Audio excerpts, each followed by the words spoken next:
দুর্নীতি সৃষ্টি করছেন। উনি যে রকম কাঠিগড়ার মধ্যে উঠে পড়ে লেগেছেন, দেখা যাচ্ছে যে কয়েকদিনের ভিতরে কিছু না কিছু একটা বড় কিছু হতে চলেছে। বরাক উপত্যকার কাঠিগড়া শান্তি সম্প্রতি বিনষ্ট করছেন উত্তর শ্রীভূমির কংগ্রেসী বিধায়ক কমলাক্ষ দে পুরকায়স্থ। এমনই অভিযোগ উত্থাপন করা হয়েছে বিধায়কদের বিরুদ্ধে। রাজনৈতিক দলীয় অবস্থান স্পষ্ট করারও দাবি জানানো হয়েছে তার বিরুদ্ধে। তাকে এনএসইউর তরফে কালাইন ব্লক কংগ্রেসের কার্যালয়ে সাংবাদিক সম্মেলন আয়োজন করে এনএসইউ কাঠিগড়া ইউনিট। এতে কাছাড় জেলা এনএসইউ কর্মকর্তারা বলেন, ভারতীয় জাতীয় কংগ্রেস দলের মনোনয়নে নির্বাচিত হয়েছিলেন উত্তর শ্রীভূমি বিধায়ক কমলাক্ষ দে পুরকায়স্থ।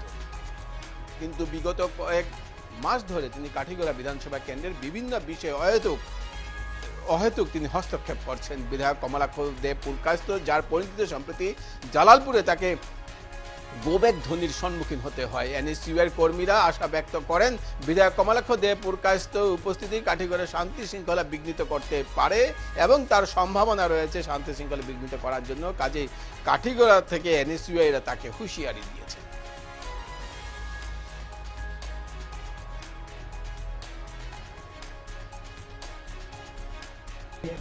হায় হায় বলে হেদা দিয়েছেন সাধারণ জনগণ। কিন্তু তিনি করিমগঞ্জে ভালোভাবে ওয়ার্কিং না করে, না উনি বর্তমানে কংগ্রেসে আছেন না বিজেপিতে আছেন, কোনো ওনার স্থিতি বর্তমানে নাই। তিনি কংগ্রেস দলে যেহেতু নাই, বিজেপির সঙ্গে কাজ করছেন, কিন্তু যেখানে কাটিগোড়ার মধ্যে এসে কাজ করছেন, কোনো কাটিগোড়ার যে বিজেপি কর্মীরা ওনাকে অ্যাকসেপ্ট করছে না। কয়েকজন ব্যবসায়ীদেরকে নিয়ে তিনি কাজ করছেন বা বিভিন্ন মিটিং করছেন, সেটা এরা ব্যবসায়ী ফায়দার জন্য।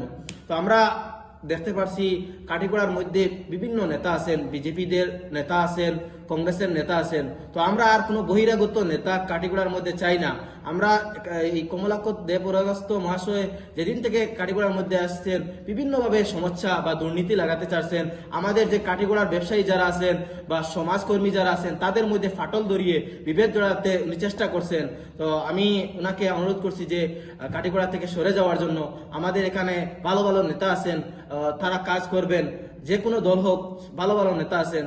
তো এখানে উনি যে করিমগঞ্জের মধ্যে কিছুদিন পূর্বে বাংলাদেশের যে সমস্যা নিয়ে উনি প্রতিবাদে গিয়েছিলেন, সাধারণ মানুষ কয়েকজনকে নিয়ে গেছিলেন। আজ তাদের অবস্থা দেখেন। আমি কিছুদিন আগে ভিজিট করেছিলাম, সেখানে দেখলাম কয়েকজন রুগী ওখানে আছেন যারা এই আন্দোলনে যাওয়ার পর কারো হাতের মধ্যে গুলি লেগেছে, বিভিন্ন পুলিশের আঘাতে জখমি হয়েছেন, কিন্তু তাদের কোনো খবরাখবর নেওয়া হয়েছে না। তাদের করুণ অবস্থা। তো এর জন্য দায়ী একমাত্র কমলাক্ষ দে পুরকায়স্থ মহাশয়। কমলাক্ষ দে পুরকায়স্থ কাঠিগড়ায় একটি দুর্নীতি সৃষ্টি করছেন। কিছুদিন পূর্বে ভারত বাংলাদেশ সীমা বর্ডারের মধ্যে ওনাকে দেখেছি আমরা, যে বিজেপির কর্মীরা তাড়িয়ে দিয়েছে। তো উনি যে রকম কাঠিগড়ার মধ্যে উঠে পড়ে লেগেছেন, দেখা যাচ্ছে যে কয়েকদিনের ভিতরে কিছু না কিছু একটা বড় কিছু হতে চলেছে। তো আমরা এটা চাই যে আমরা কাঠিগড়ার মধ্যে একটা শান্তি, উনি যেভাবে যেরকম করছেন, যে দেখা যাচ্ছে যে এখানে কাঠিগড়ার মধ্যে কোনো শান্তি আসবে না।